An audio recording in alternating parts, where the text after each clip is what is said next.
Lord प्रभु यीशु मसीह के महान और शक्तिशाली नाम में हम आपको सलाम करते हैं। आइए पढ़ते हैं रोमियो की पुस्तक उसका 8वां अध्याय उसकी 5वीं आयत से पढ़ेंगे। क्योंकि जो शरीर के अनुसार चलते हैं वह शरीर की बातों पर मन लगाते हैं, परंतु जो आत्मा के अनुसार चलते हैं वह आत्मा की बातों पर मन लगाते हैं। So in the epistle of Romans chapter 8 and verse 5 it is written, "For those who live according to the flesh set their minds on the things of the flesh, but those who live according to the Spirit set their minds on the things of the Spirit." तो मैं आपको बताना चाहता हूँ what does this means. For those who live according to the flesh, because whoever lives according to the flesh produces death, produces destruction. जो कोई भी, it is written here, whoever lives according to the flesh, जो शरीर के अनुसार चलता है, that produces evilness, that produces hatred, that produces all things that is minus of God. So what is the meaning of flesh right now here? तो यहाँ पे शरीर का ये मतलब है everything that is minus of God, where nothing of God remains. जब परमेश्वर का कुछ नहीं ठहरता, जब परमेश्वर की कोई चीज़ नहीं है, that is living according to the flesh. तो शरीर में रहते हैं. What does the flesh craves? What does the flesh prefers? As you prefer, जैसे कोई people prefer tea, people prefer coffee, उनको चाय पसंद आती है, उनको कॉफ़ी पसंद आती है. They prefer spicy food, they prefer sweet food, उनको मीठा पसंद, उनको खट्टा पसंद, अलग टाइप के. So they prefers. So if you are in the flesh you crave more of Satan, of शैतान की और चीज़ों की लालच रखते. You crave more of Satan. What is living according to the flesh? जब आप शरीर में थे तो आपको क्या पसंद होता है? परमेश्वर की उपस्थिति से दूर रहना, गलत काम करना, लाइंग, चीटिंग, डिसीट, झूठ, नफरत, गुस्सा, ये सब होता है. But I tell you, here it is written, set their minds on the thing of flesh. So what is the meaning of flesh?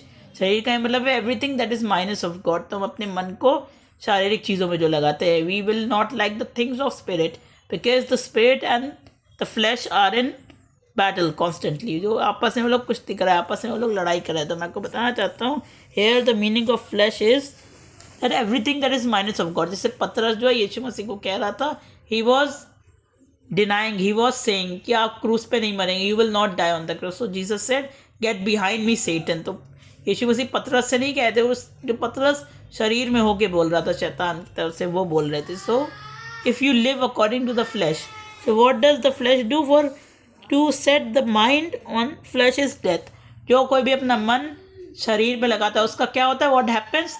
It dies, because when Adam and Eve ate the fruit, their flesh was a corruptible and a sinful flesh until Jesus could come and destroy flesh and revive the spirit. तो यीशु मसीह आए ताकि हमारी आत्मा को वो, that he can resurrect, हमारे आत्मा को पुनरुद्धान वो कर सके. So I tell you, whoever sets his mind on the flesh, जो कोई अपना मन शरीर की चीज़ों में लगाता है, it produces death. So I tell you, it is hostile. अगर आपने कोई जानवर देखा है, some animals are so hostile that if you even take one step near them, they will attack you. ऐसे भी जानवर हैं जिनके सामने आप एक कदम भी आगे बढ़ोगे तो वो आप पे हमला करेंगे. they are so hostile, वो बहुत, they are so aggressive and angry. मैं आपको बताना चाहता हूँ कि it does not submit to God, it does not like the things of God, it does not like God. जो शरीर में होता है उसे परमेश्वर की कोई चीज़ की परवाह नहीं है. Because if you are in flesh, आप शरीर में हैं तो परमेश्वर की अब आज्ञा नहीं मान सकते. You can not fulfill what God has called you to do. परमेश्वर कि आप चीज़ें नहीं कर पाएंगे. If you live on flesh, आपको कोई चीज़ पसंद नहीं आएगी. You will not like anything of the spirit. So I tell you, यहाँ पे लिखा है, पर जो आत्मा में चलते हैं they set their things on spiritual things. वो आत्मिक चीज़ों पे अपना मन लगाते हैं. That glory of God and things of God, वो परमेश्वर की चीज़ में, परमेश्वर की महिमा में मन लगाते हैं. तो मैं आपको बताना चाहता हूँ, आपको हमारा मन किस चीज़ में है? शरीर में है कि आत्मा में है? Because if we are in flesh it will cause us harm, it will destroy us. Because flesh that prefers everything that is minus of God. वो कोई भी चीज़ पसंद करेगा जिसमें परमेश्वर ना. तो मैं आपको बताना चाहता हूँ, it can be anything. तो मैं आपको बताना चाहता हूँ, if you are in flesh, you are hostile to God, you are in enmity with God. अगर आप शरीर में हैं तो आप परमेश्वर के दुश्मन हैं. तो मैं आपको बताना चाहता हूँ, जो अपना मन शरीर में लगाता है वो शरीर की तरह जीता है, वो शरीर की तरह बोलता है, शरीर की तरह कार्य करता है. पर जो अपना मन आत्मा में लगाता है वो आत्मा में होता है, आत्मा के कार्य करता है. So what is important to us? Flesh is not important to us. It will die one day, but the spirit is. Your spirit and my spirit is important. मैं आपको बताना चाहता हूँ, जो अपना मन इन चीज़ों पे लगाते हैं, शरीर पे लगाते हो वो शारीरिक होते हैं, they die their death, they face their death. तो मैं आपको बताना चाहता हूँ, यहाँ पे लिखा है hostile to God, those who are in flesh can not please God.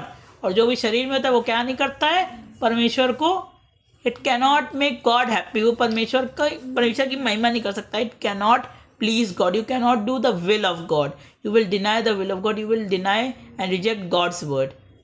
So this is the work of the flesh. But if you are in spirit, you accept Jesus, you accept his word.